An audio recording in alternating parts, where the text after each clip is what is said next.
the day the sky opened and a forgotten city returned. The council did not end in agreement. It broke, like a wave collapsing against stone, loud in its fall and scattered in what followed. Voices that had once filled the chamber with certainty faded into fragments.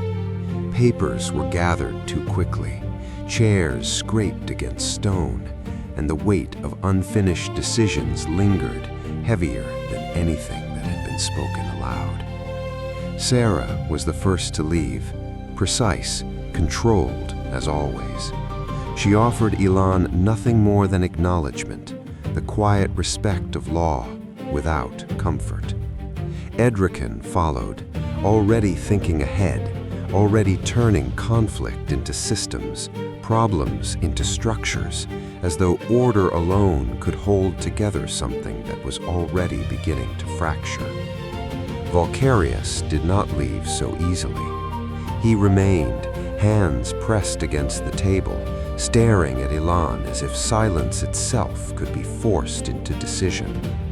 A realm breathes by taking in what lies beyond it, he said. And for him, the meaning was simple: expansion, conquest, strength. But Ilan answered him without raising his voice. Some coins have teeth, and in that moment, the divide became clear. One saw the world as something to be taken, the other as something that takes back. Volcarius leaned close to Ilan before leaving. "Choose strength," he said. But strength was not a simple choice anymore. When Ilan spoke last, his words carried something far more dangerous than war. Patience. My offer stands. Not conquest, not destruction, but control, purchased slowly. And then the hall was empty, but the silence that remained was heavier than the argument, because every path offered led to a different kind of loss. Outside, the world had already begun to react. Servants stepped aside, guards watched, and loyalties, subtle, unspoken, revealed themselves in the smallest movements.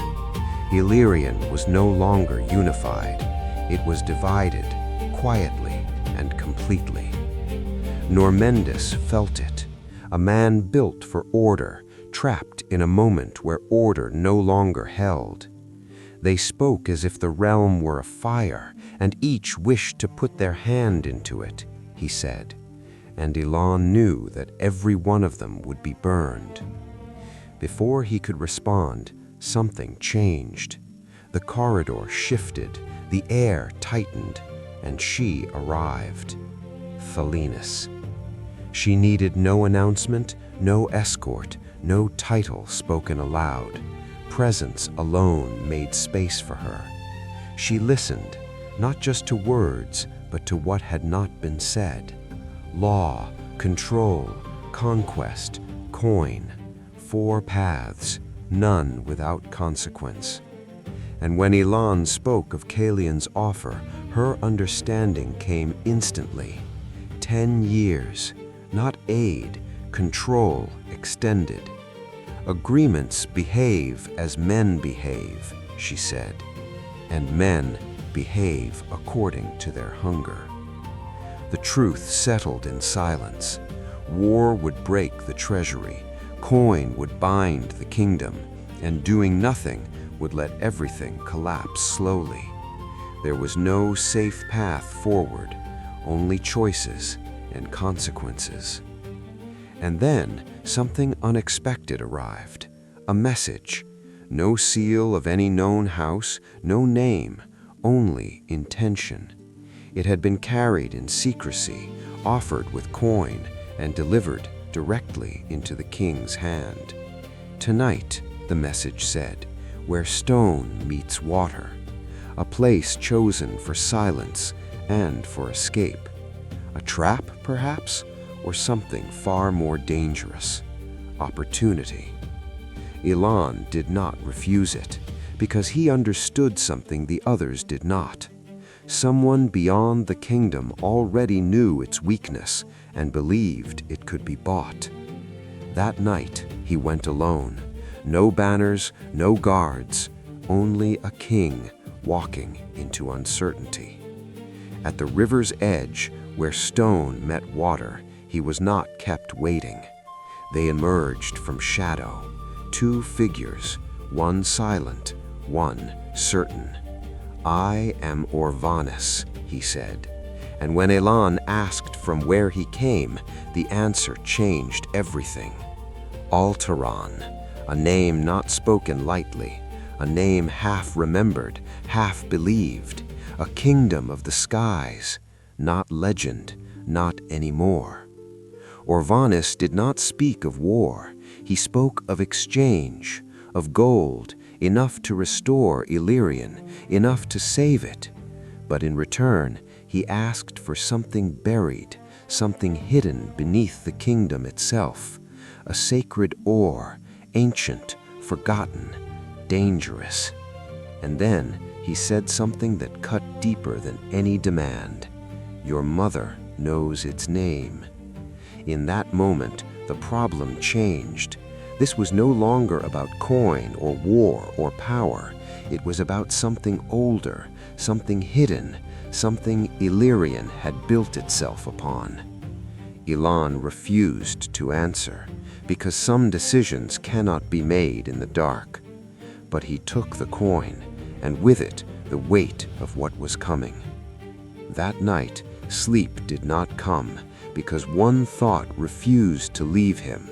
His mother knew, and whatever she knew had been hidden even from kings.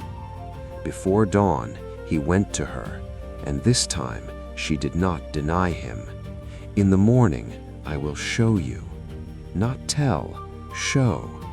And when the sun rose, they rode beyond the kingdom's gaze, into older lands, older stone, older truths. Deep within the earth, he finally saw it.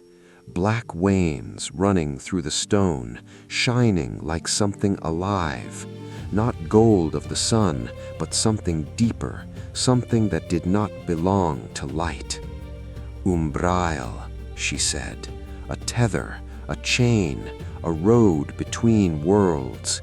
And in that moment, Ilan understood. This was not wealth, it was danger.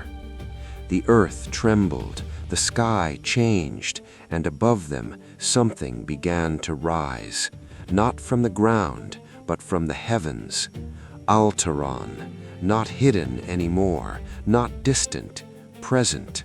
And as the sky opened and the truth beneath the kingdom revealed itself, one thing became clear. Elioren was never just a kingdom, it was a foundation. And now, something greater had come to claim it.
The day the sky opened and a forgotten city returned.